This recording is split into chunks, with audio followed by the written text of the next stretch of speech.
오늘 하나님께서 우리에게 주시는 말씀은 창세기 39장 1절에서 6절 그리고 20절에서 23절입니다.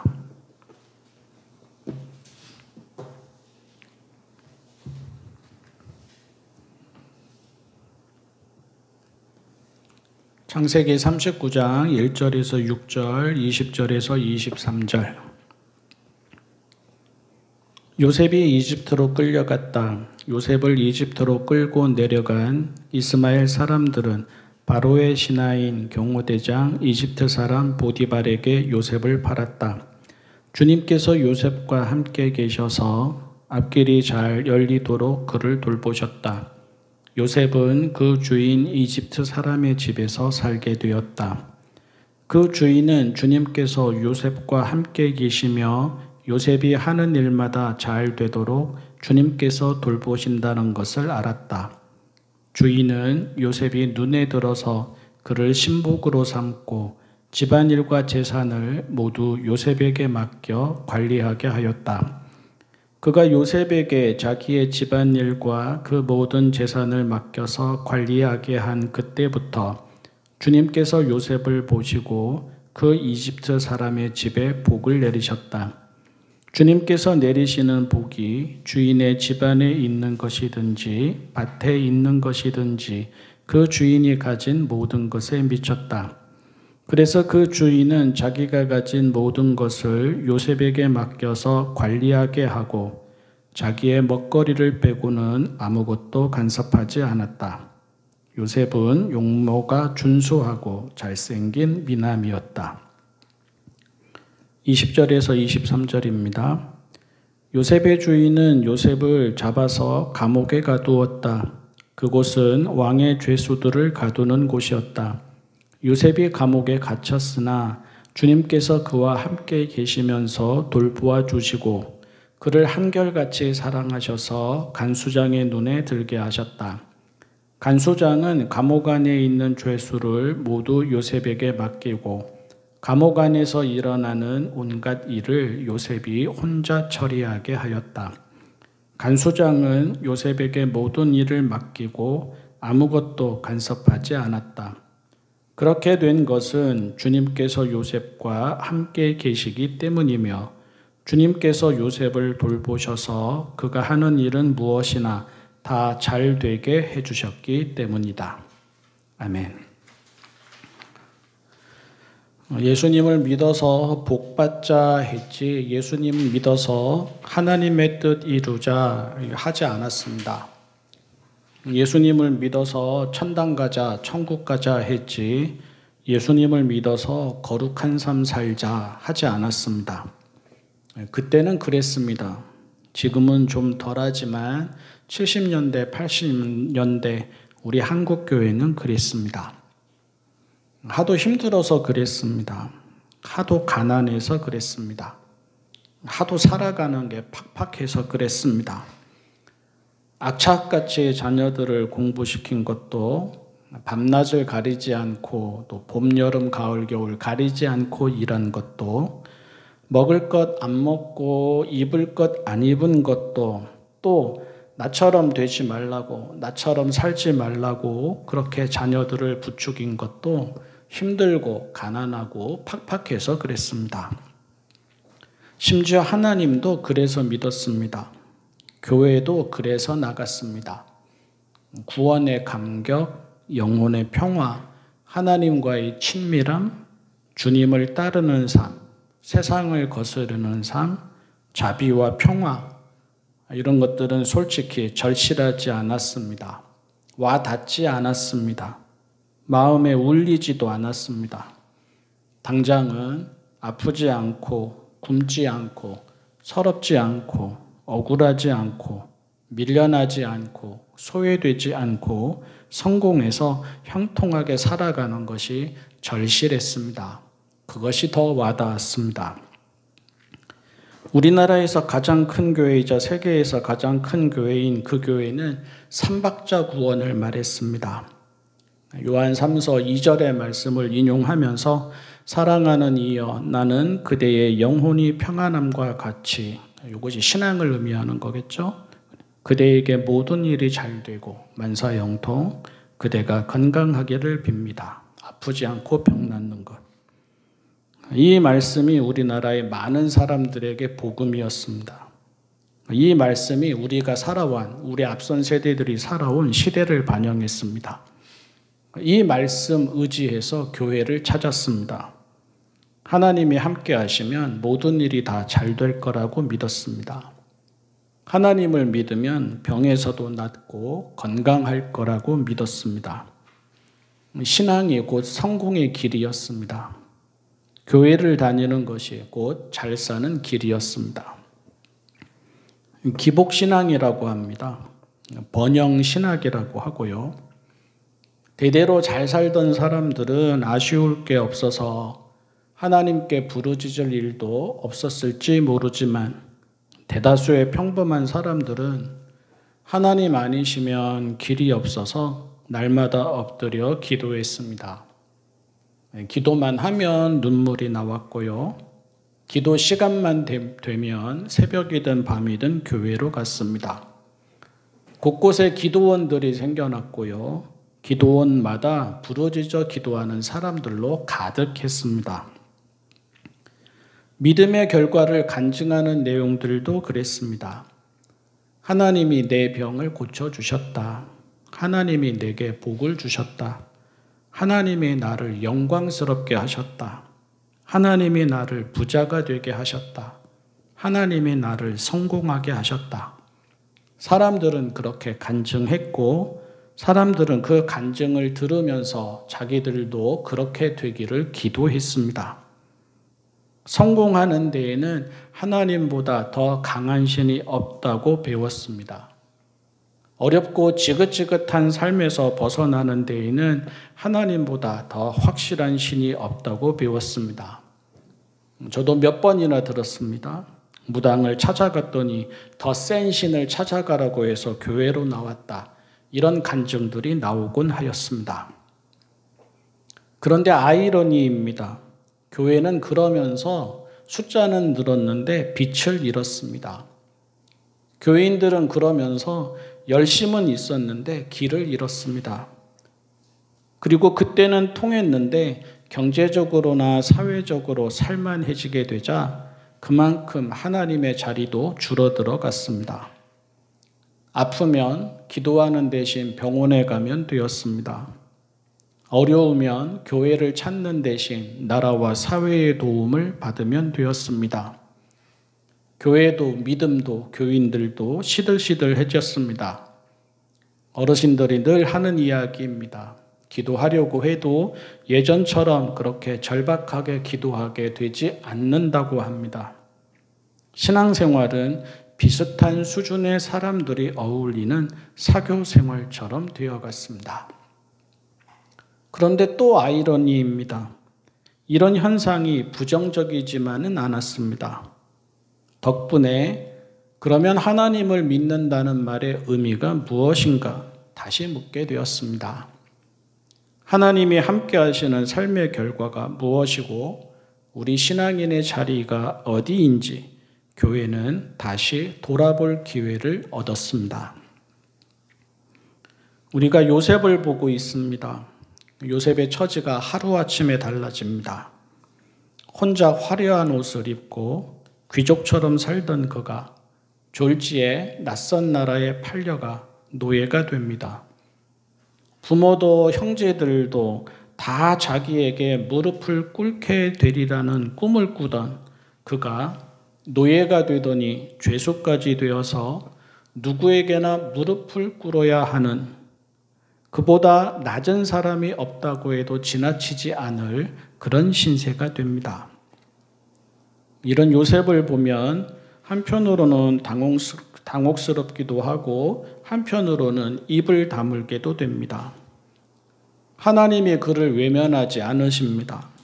하나님이 그를 버리지 않으십니다. 본문에도 계속 나오지 않았습니까? 하나님이 그와 함께 계십니다. 하나님이 그의 앞길이 열리도록 그를 돌보십니다.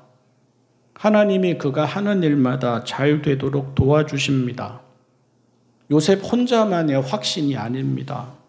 요셉 혼자의 착각이 아닙니다.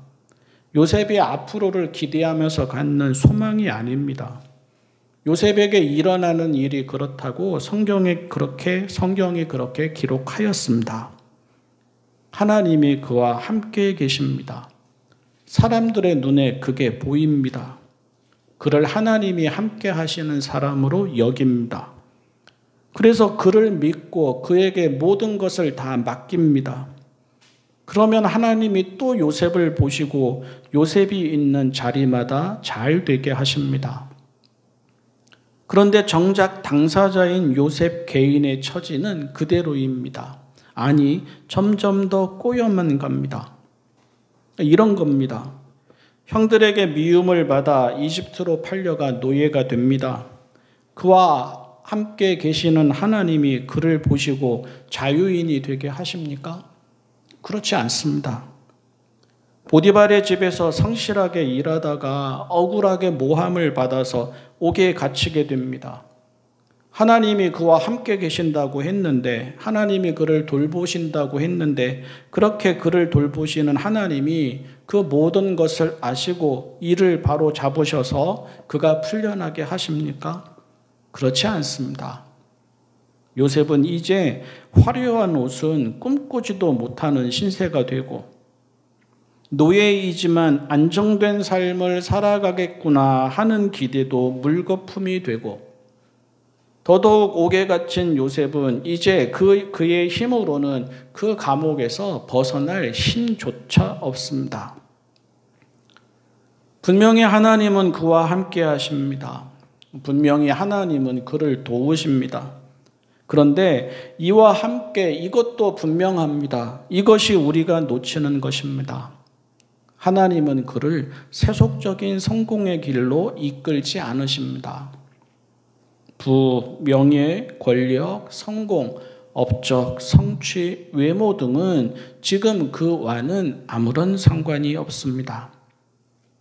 하나님이 인도하시는 삶의 결과는 노예가 되지 않는 것도 아니고, 죄수가 되지 않는 것도 아니고, 자유를 얻는 것도 아니고, 억울하지 않게 되는 것도 아니고, 누구보다 높은 자리에 올라가는 것도 아닙니다. 요셉의 삶은 기복신앙을 거스릅니다. 요셉의 삶은 번영신학과 맞지 않습니다. 요셉의 삶은 우리가 교회에서 들어온 간증들과 다릅니다. 우리가 이 이야기의 끝을 알아서 그렇지 몰랐다면 그에게 회개하라고 했을지도 모릅니다. 무릎이 닳도록 기도하라. 눈물로 기도하라. 부르짖으면서 기도하라. 낮밤 새벽 가리지 않고 기도하라. 하나님의 응답을 받아라. 그래야 너가 산다. 그렇게 몰아댔을지도 모릅니다. 욥의 친구들이 욥에게 그랬던 것처럼, 요셉에게 드러나지 않은 죄가 있어서 그런 것처럼 은연중 판단하고 요셉을 죄인으로 단정했을지도 모릅니다.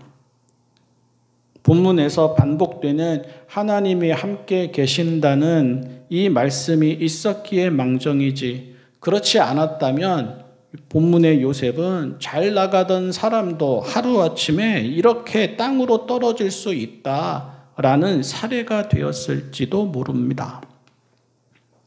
그런데 그래서 다시 봐야 합니다. 그러면 보이는 게 있습니다. 하나님이 함께 하시기에 그에게 일어나는 일이 있습니다.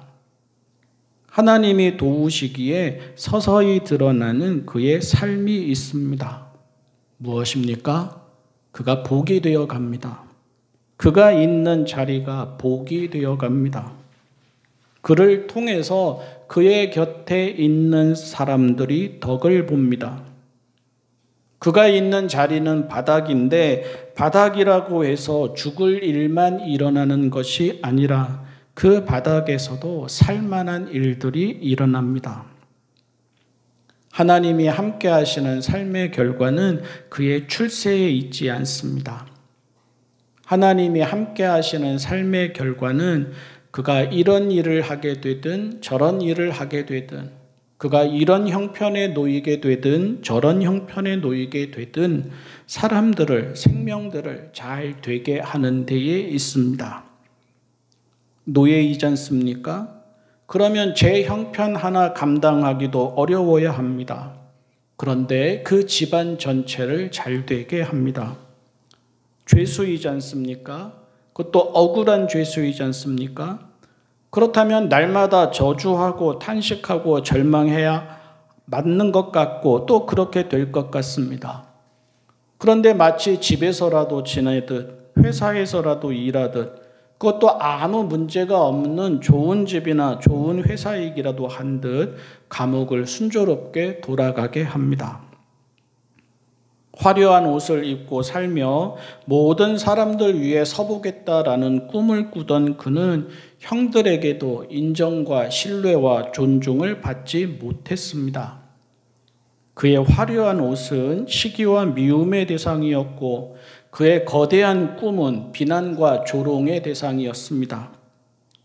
그런데 이제 노예이고 죄수인 그는 주인에게도 간수장에게도 인정과 신뢰와 존중을 받습니다. 노예인데 주인은 그를 믿고 일을 다 맡기고 죄수인데 간수장은 그를 믿고 일을 다 맡깁니다. 하나님은 그가 어떤 꿈을 가져야 하는지 그렇게 가르치십니다. 하나님은 그가 어떻게 되어가야 하는지 그렇게 가르치십니다. 하나님은 그가 하나님의 사람으로서 어떻게 살아야 하는지 그렇게 가르치십니다. 그의 고난은 그의 성공을 위한 단순한 통과 의례가 아닙니다. 고진감래 이런 것 아닙니다. 주경야독 이런 것 아닙니다.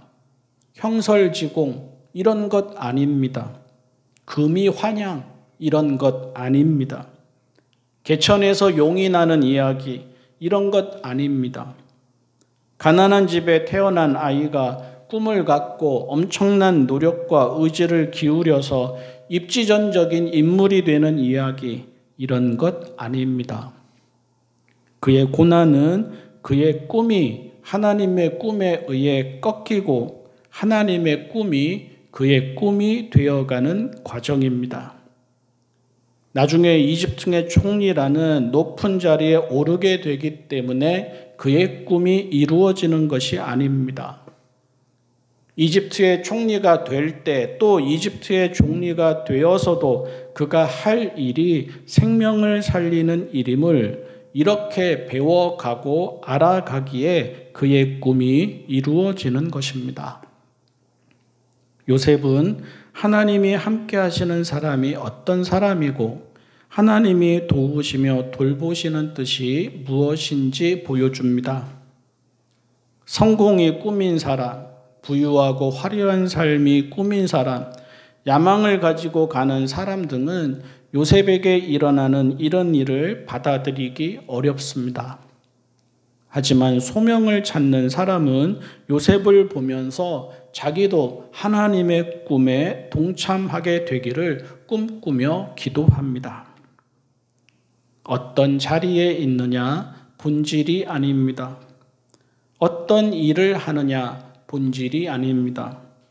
어떤 분복을 받았느냐 어떤 능력을 가졌느냐 본질이 아닙니다. 그 자리에서 그 일을 할 때 그 분복으로 그 능력으로 내게만 유익이 되는 것이 아니라 곁에 있는 이들에게도 유익이 되느냐가 본질입니다. 그것이 하나님이 우리를 보시며 꾸시는 꿈이고 그것이 하나님이 우리를 통해 이루시려는 꿈입니다. 기도하겠습니다. 사랑의 하나님 아버지, 생명을 살리는 꿈을 주십시오. 좋은 자리, 좋은 지위 등이 꿈이 아니라 그 자리가 어디이든 그 자리에서 생명에게 덕이 되고 유익이 되는 꿈을 꾸게 하여 주십시오. 저희의 꿈이 저희만의 잘됨을 위한 꿈이라면 꺾이게 하여 주십시오. 하나님의 꿈이 저희의 꿈을 대체하고 하나님의 꿈에 참여함이 저희의 소명과 사명이 되고 하나님의 꿈을 이룸이 저희의 기쁨과 보람과 영광이 되게 하여 주십시오. 예수님의 이름으로 기도합니다. 아멘.